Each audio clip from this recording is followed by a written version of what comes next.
Hi കൂട്ടുകാരെ, ഇന്ന് ട്രഡീഷണലായ ഒരു സാമ്പാറാണ് ഞാൻ നിങ്ങളെ പരിചയപ്പെടുത്തുന്നത്. അതിനായിട്ട് ഞാനിവിടെ 1/2 ഗ്ലാസ് തുവരപ്പരിപ്പ് കഴുകി എടുത്തിട്ടുണ്ട്. ഇതിൽ കഷ്ണങ്ങൾ ചേർത്തിട്ടുള്ളത് 4 തക്കാളിയും ഒരു ചെറിയ ബീറ്റ്റൂട്ടും 1 കിഴങ്ങും ആണ്.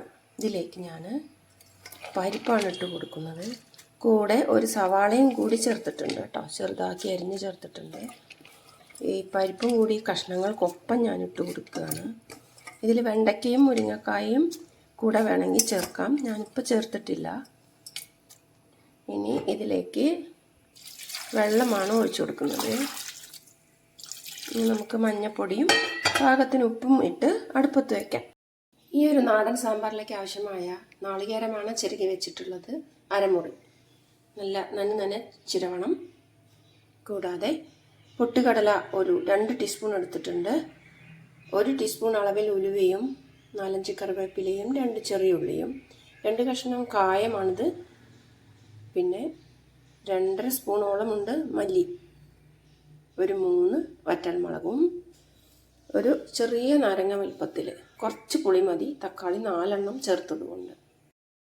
ഒരു പാൻ അടുപ്പത്ത് വെച്ച് ചൂടായിട്ടുണ്ട്. അതിലേക്ക് ഞാൻ എല്ലാ സാധനങ്ങളും കൂടിയാണ് കൊട്ടി കൊടുക്കുന്നത്. ഇത് നമുക്ക് തീ സിമ്മിലിട്ടിട്ട് ഇത് മുഴുവൻ വറുത്തെടുക്കാം. കരിയാതെ വറുത്തെടുക്കാൻ പ്രത്യേകം ശ്രദ്ധിക്കണേ, തീ കൂട്ടരുത്.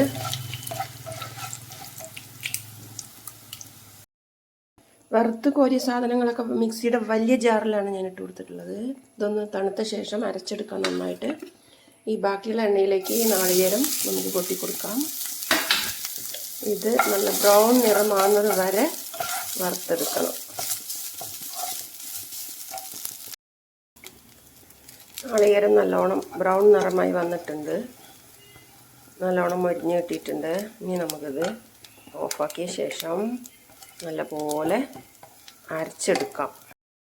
ഇപ്പോൾ ഇത് നന്നായിട്ട് പേസ്റ്റായിട്ട് അരഞ്ഞിട്ടുണ്ട്. ഇതിൻ്റെ കൂടെ നമുക്ക് ഈ നാളികേരം കൂടി ചേർത്ത് അരച്ചെടുക്കാം. ഇപ്പോൾ കഷ്ണങ്ങളെല്ലാം നല്ലോണം വെന്ത് വന്നിട്ടുണ്ട്. ഞാൻ പുളി കൂടി ചേർത്ത് കൊടുത്തിട്ടുണ്ട്. പുളി എപ്പോഴും പാകത്തിന് ചേർത്ത് കൊടുക്കാൻ മറക്കരുത്. ഒന്ന് രുചിച്ച് നോക്കണം. പുളി ഏറിക്കഴിഞ്ഞാൽ ഇതിന് ഒരു ടേസ്റ്റും ഉണ്ടായിരിക്കില്ല. അതേപോലെ തന്നെയാണ് ഉപ്പും. നമുക്ക് ഈ അരച്ച് വെച്ചിട്ടുള്ള നാളികേരവും അരപ്പും കൂടി ഇതിലേക്ക് ഒഴിച്ചു കൊടുക്കാം. വെള്ളം ഏറാതിരിക്കാൻ പ്രത്യേകം ശ്രദ്ധിക്കണം. ഇപ്പം നല്ല സാമ്പാറായി വന്നിട്ടുണ്ട്. ഇതിനി ഒരു 5 മിനിറ്റ് ചെറുതീയിൽ ഇങ്ങനെ തിളയ്ക്കണം. ഇത് ഈ കൽച്ചട്ടിയിൽ വെച്ചാലാണ് നല്ല ടേസ്റ്റ് ഉണ്ടാവുക. കൽച്ചട്ടി പരിയാനം പറ്റ പൂരത്തിനും അങ്ങനെ പൂരങ്ങളുടെ പറമ്പുകളിൽ വിൽക്കാൻ വെച്ചിട്ടുണ്ടാവും. അതൊന്ന് വാങ്ങുന്നത് നല്ലതാണ്. നമുക്ക് നല്ല ടേസ്റ്റിൽ കഴിച്ചുകൂടെ? കൂട്ടാനൊക്കെ വെച്ച് നല്ല ടേസ്റ്റിൽ കഴിക്കാം. അപ്പോൾ ഇതിന് ഒരു 5 മിനിറ്റ് തിളച്ചിട്ട് നമുക്ക് ഇതിലേക്ക് വറുത്തിടണം. സാമ്പാർ ഇപ്പം നല്ല തിളച്ച് വന്നിട്ടുണ്ട്, നല്ല കളറായിട്ടുണ്ട്. ഇതിൽ മുരിങ്ങക്കായ ചേർത്ത് കൊടുത്താൽ നല്ലൊരു മണം ഉണ്ടാവും. എന്തായാലും എനിക്കത് ഇവിടെ ഇപ്പം കിട്ടാനില്ല, കുറേ ദൂരെ പോകണം. നിങ്ങളത് ചേർത്ത് കൊടുക്കാൻ മറക്കരുതേ. ഇത് ചോറിലേക്കാണ് നല്ലത്, പലഹാരത്തിനല്ലെന്നും കൂടി പറയട്ടെ. പഴയ കാലത്ത് മുത്തശ്ശിക്ക് വയ്ക്കുന്ന സാമ്പാറാണ് ഇത്. ഈ ചട്ടിയിൽ വയ്ക്കുമ്പോൾ ഇത് ചട്ടി ഇറക്കി വെച്ചാലും ഇങ്ങനെ തിളച്ചു കൊണ്ടേയിരിക്കും. അപ്പോൾ ഞാനിപ്പോൾ വറുത്തിടാൻ പോവുകയാണ്. അതിനായിട്ട് ചീനച്ചട്ടി അടുപ്പത്ത് വെച്ചിട്ടുണ്ട്. കുറച്ച് കടുകാണ് ചേർത്ത് കൊടുത്തിട്ടുള്ളത്, പിന്നെ കുറച്ച് കറിവേപ്പിലയും.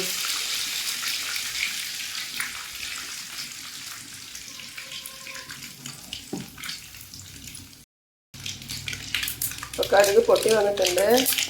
മല്ലി കരിയാതിരിക്കാൻ പ്രത്യേകം ശ്രദ്ധിക്കണം, അല്ലെങ്കിൽ സാമ്പാറിന് കരിഞ്ഞ മണമായിരിക്കും.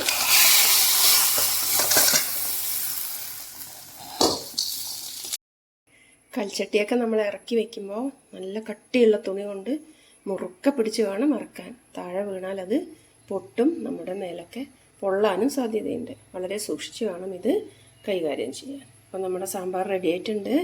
എല്ലാവരും ട്രൈ ചെയ്യൂ. കമൻറ്റ് ബോക്സിൽ കമൻറ്റ് കൂടി ഇടാൻ മറക്കരുത്.